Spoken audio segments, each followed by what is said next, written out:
Seja muito bem-vindo ao canal História das Pátrias. Por favor, deixe seu like, se inscreva no canal e ative as notificações para receber os próximos vídeos. O que aconteceu com os soldados alemães e japoneses capturados pela União Soviética? Quando pensamos na Segunda Guerra Mundial, geralmente nos lembramos das grandes batalhas, dos líderes políticos, dos armamentos e das estratégias. Mas há um aspecto muitas vezes esquecido: o destino dos prisioneiros de guerra.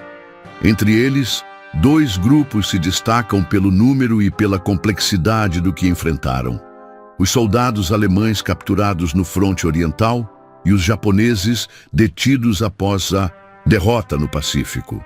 Ambos tiveram em comum o fato de caírem nas mãos da União Soviética, que os tratou de maneira dura, reflexo de sua política, de sua ideologia e também do ódio acumulado durante o conflito. O contexto da guerra no leste europeu. A guerra entre a Alemanha nazista e a União Soviética foi uma das mais brutais da história.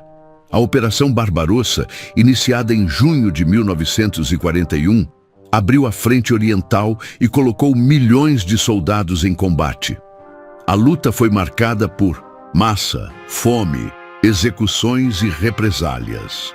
Estima-se que mais de 25 milhões de cidadãos soviéticos morreram na guerra, entre militares e civis.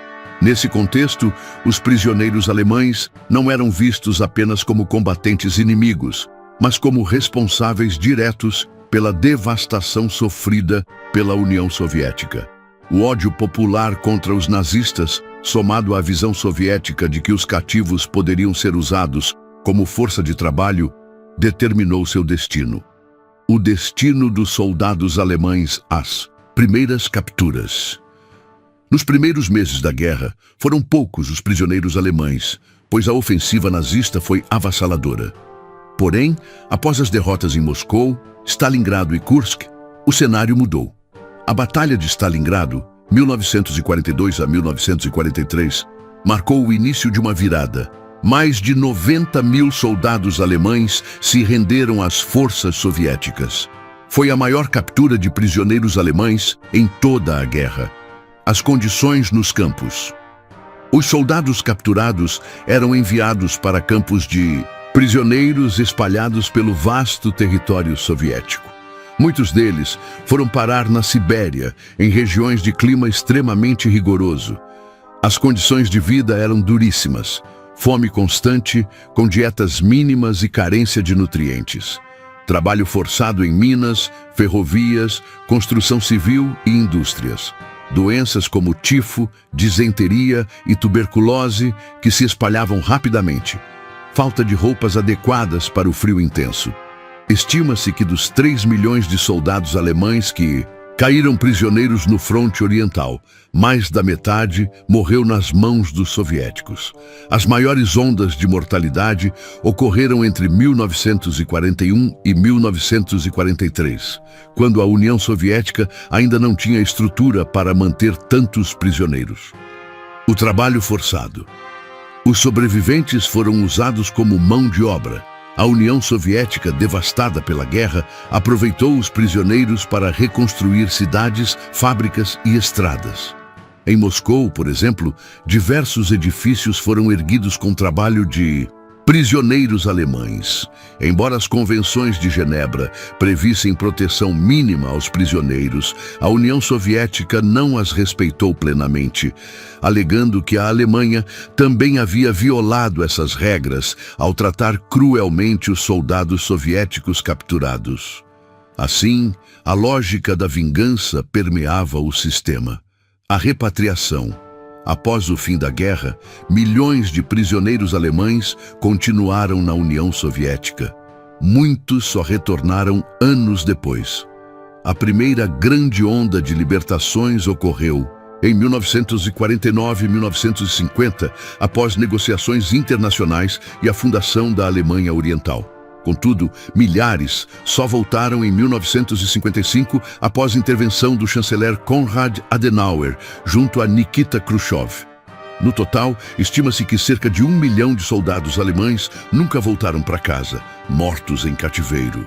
Para muitos alemães, o retorno tardio foi traumático, pois tiveram que se reintegrar a uma sociedade que havia mudado profundamente. O destino dos soldados japoneses. O contexto asiático.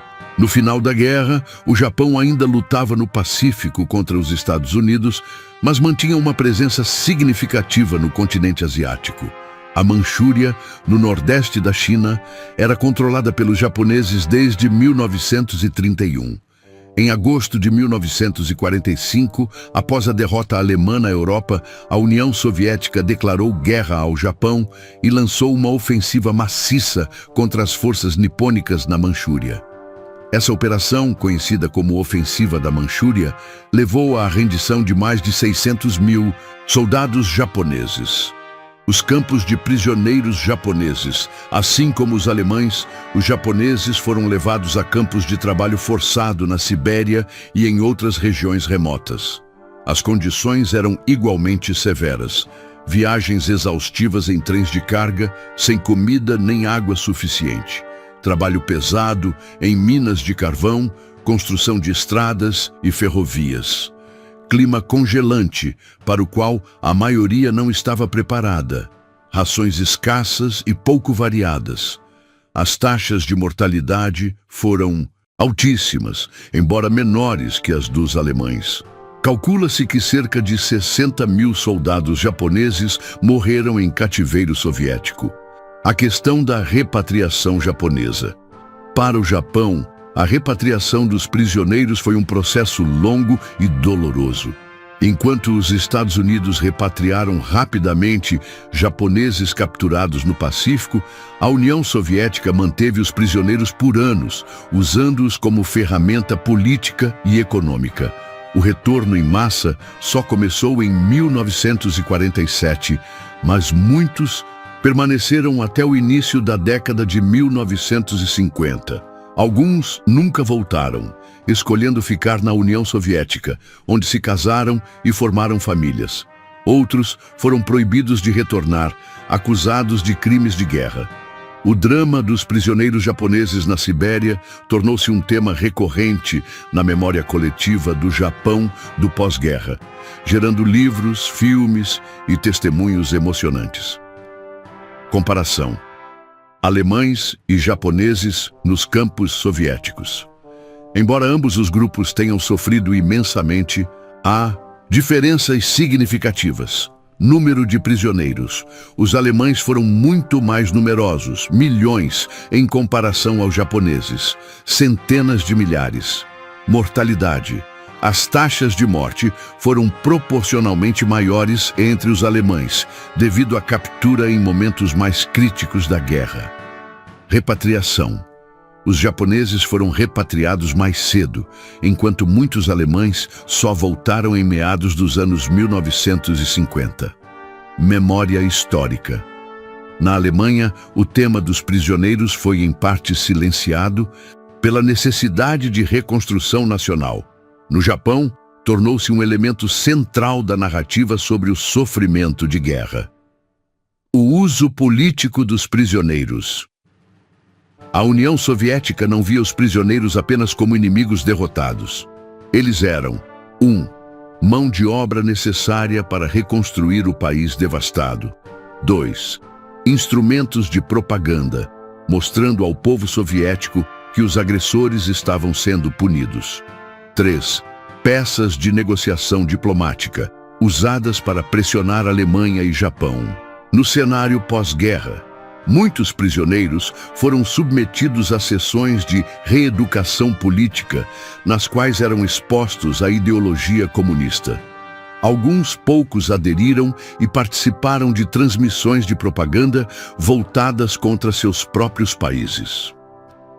As memórias dos sobreviventes. Décadas depois, memórias e testemunhos de sobreviventes vieram à tona, revelando a dureza da experiência. Ex-soldados alemães lembravam do frio insuportável, da fome e da desesperança. Muitos diziam que o maior tormento não era apenas físico, mas psicológico, pela incerteza sobre se voltariam a ver suas famílias. No caso japonês, as memórias ficaram conhecidas como o Inferno da Sibéria. Muitos relatavam que a neve eterna, a fome e o trabalho exaustivo marcaram suas vidas para sempre. Esses relatos deram origem a movimentos de apoio aos ex-prisioneiros e pedidos de desculpas diplomáticas, que até hoje são discutidos entre Japão e Rússia. Conclusão: o destino dos soldados alemães e japoneses capturados pela União Soviética foi marcado pelo sofrimento, pelo trabalho forçado e pela longa espera pela repatriação. Para os soviéticos, não se tratava apenas de punir inimigos, mas também de aproveitar ao máximo cada recurso humano para reconstruir um país devastado. Entre memórias de dor, mortes em massa e sobreviventes que jamais esqueceram, o tema dos prisioneiros de guerra nas mãos da União Soviética continua sendo um capítulo sombrio da história do século XX. Ele revela não apenas a brutalidade da guerra, mas também como mesmo após o fim dos combates, o sofrimento humano se prolongou por anos, lembrando ao mundo que a paz nunca é simples e que a guerra deixa marcas muito além do campo de batalha. Se você curtiu o conteúdo, comente aqui abaixo, deixe seu like e se inscreva no canal para não perder os próximos vídeos.